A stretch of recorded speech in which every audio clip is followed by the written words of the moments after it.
life in his eyes. Brad Thornton, this is for you. Violet from Friday the 13th. A New Beginning, Part 5, Part V, whatever you want to call it. The one where fake Jason kills everybody. Spoilers. But it took me an hour to get into this, and about $20 to get this shit that's in my hair, and it's going to take me a few hours to get it out of my hair, so I hope you appreciate it. So let's just get into this. Tiffany Helm was destined to be an actress. Both of her parents were veteran actors. In fact, her mother, Brooke Bundy, will probably be familiar to most of you. That's right, Tiffany's mom was Kristen's mom in Nightmare on Elm Street 3 and 4. Tiffany actually started modeling and then went into acting in her late teens. She landed a few bit parts in really big TV shows and a few big parts in really bad failed TV shows. In 1985, she landed her first and only lead role in a movie in The Zoo Gang. Later that year, she would be Violet in Friday the 13th, Part Whatever, and she would also be Fish in Reform School Girls. After some more bit parts in TV shows, she actually retired from acting in 1995, moved to Seattle, and became a portrait photographer.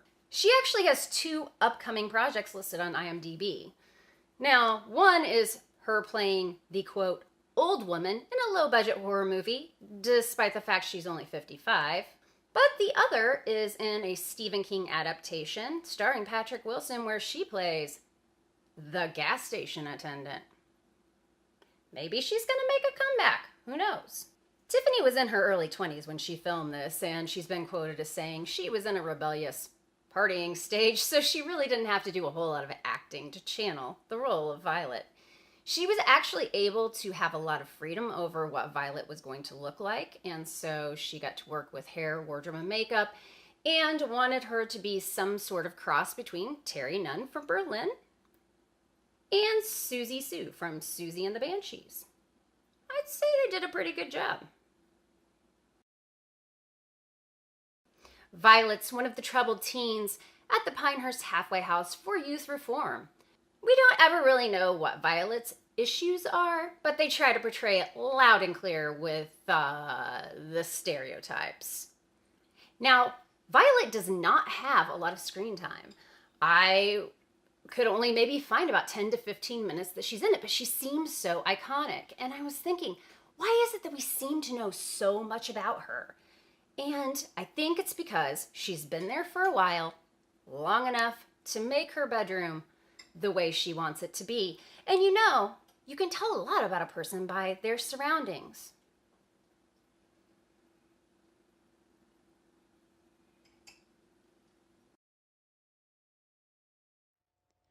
Violet's room is a little busy, but she leaves so many clues to her personality and interest here. We can see that she likes to puff on a few smokes while she does magic marker art. Of course, we already know that when she isn't listening to her huge stereo, she listens to her jams on her Walkman. By looking at the posters on her wall, we can tell she's pretty into new wave music. Of course, she's going to have a poster of the Material Girl, though I'm not sure what she put on Madge's face. A woman after my own heart, my beloved Sting of the Police. You'll have to trust me on this, but this is a poster for the Thompson Twins single Doctor Doctor. It's not hard to imagine that Debbie Harry from Blondie would be one of Violet's idols. Again, you'll have to trust me, but this is a member of the band Joy Division, which would later become New Order. On the other side of her room, she shows her love for the Human League. Music isn't the only thing that she's into, though. She likes Godzilla. And these National Enquirer-type human oddities, magazine clippings are all over her room as well. Pretty standard, right? Yes, except for 2 things. First, she has a banjo. Does she seem like the kind of girl who would play a banjo? And the most prominently featured music poster in her dance scene is this Alan Parsons Project poster. If you're unfamiliar with this band, it was a British rock band whose popularity peaked in the early 80s. And many of their songs can still be heard in grocery stores and dentist offices on light rock radio to this day. If the pictures of the band don't drive the point home, Google the song Eye in the Sky and you will understand why this does not fit with the rest of her decor. So Robin and Violet are tasked with hanging the already dry laundry on the line when Joey comes over with fudgy fingers to help. Of course, he grabs a white sheet, and the girls send him off to hang out with Vic, who is a little less tolerant of Joey. Well, Joey's dead. The paramedics take his body away, and the cops take Vic away, and the kids go to sleep and wake up for breakfast the next day like nothing ever happened. Violet has forgotten about it so much that she sets a place at the table for Joey, dead, and Vic, incarcerated. When Robin points out her mistake, she almost Ralphs up the breakfast that she hasn't even had yet. But Jake still decides to berate her even more for her boo-boo. So later that night, when he comes to Violet for comfort after Robin shot him down, she understandably ignores his stuttering ass and goes right back to her dancing.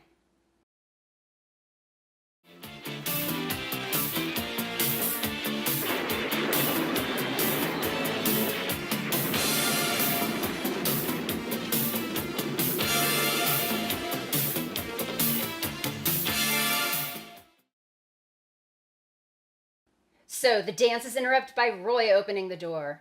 Vi barely misses a beat while Roy creeps up behind her to hold her up by the neck and stab her in the pillow? Again, awesome chick, lame death.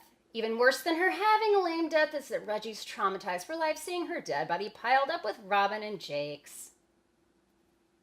This movie was famously eviscerated by the MPAA going back 9 times before it was granted an R rating.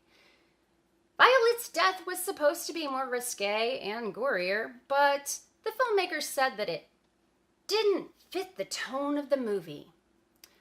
Or it just didn't fit the tone of the MPAA.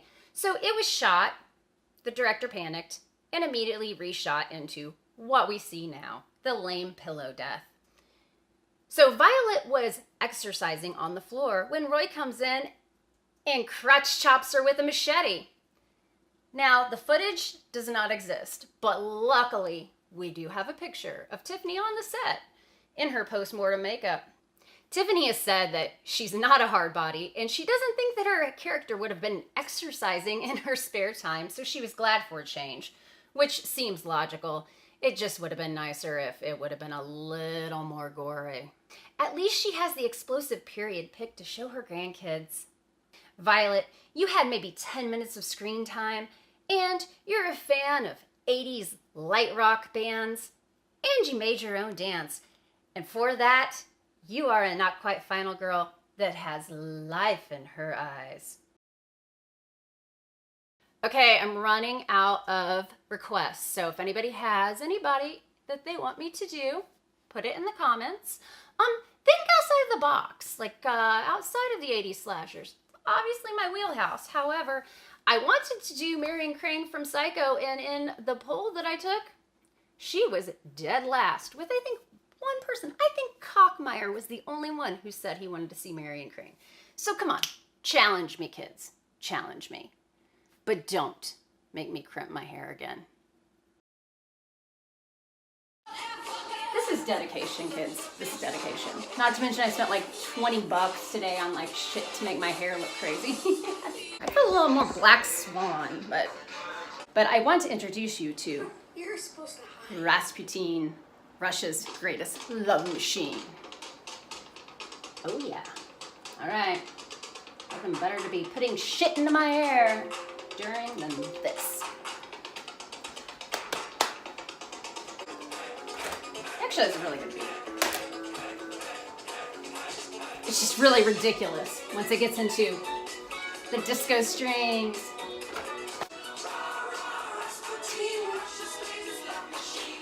After I'm done with this, I'm going to be spending about 10 hours getting this out of my hair. There is an episode of The Office where they are taught how to do chest compressions, and the lady tells them, so the perfect beat is the song Staying Alive. So it's 100 beats per minute. Steve Carell goes, oh, I love that song. And starts going, first I was afraid, I was petrified. But he does get corrected on that. I heard a news story just last week that a guy came across a woman who had had something happen to her and he had to do chest compressions, and that's how he knew how to do it. He saved her life. Hey, this is perfect for the robot. So Pseudo Echo sings His Eyes. But the only song I ever knew that they did, like that had radio airplay, was their rendition of Funky Town. Now anybody who disses this movie, who didn't see it in the theaters when it came out, because I could totally get that.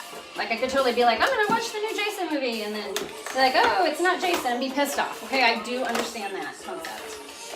However, anyone who did not see it in that circumstance, same thing with Halloween 3. You had no like reason to diss it. So this is an awesome movie, if only for the music, you know? You got demons singing, you got this, you got the punks in the car. Oh yeah, I forgot about that. Let's pause that. It's a good thing my computer's silver. It says cover by Pseudo Echo. I don't think so. Maybe, I don't know. I mean, they did become famous for doing a cover of Funky Town. This is taking longer than it will for me to actually record my video parts. God, I wish we could see her original death. That'd be so fucking cool. But I understand. In the Crystal Lake Memories book, there is a, they've kind of like overlaid the text of one of the MPAA sheets, like the cut sheets of like all the stuff they had a problem with. And it was like, this needs to be rectified by blah, blah, blah. Like it was right before their date. And it was like, they still have problems with like 10 things. And it was like, one was head crush, too strong. Like, Jesus Christ, people, really? Like, you're crushing a head. Why does it matter, the strength of the head crush? I swear I'm high from this shit. And I'm not even kidding. I've had like half a glass of wine over almost an hour now, and I feel a little loopy, and I'm pretty sure it's being in a confined area with all of these aerosols. For as dark as it is on my hands, you'd think it would transfer over to my hair a little better.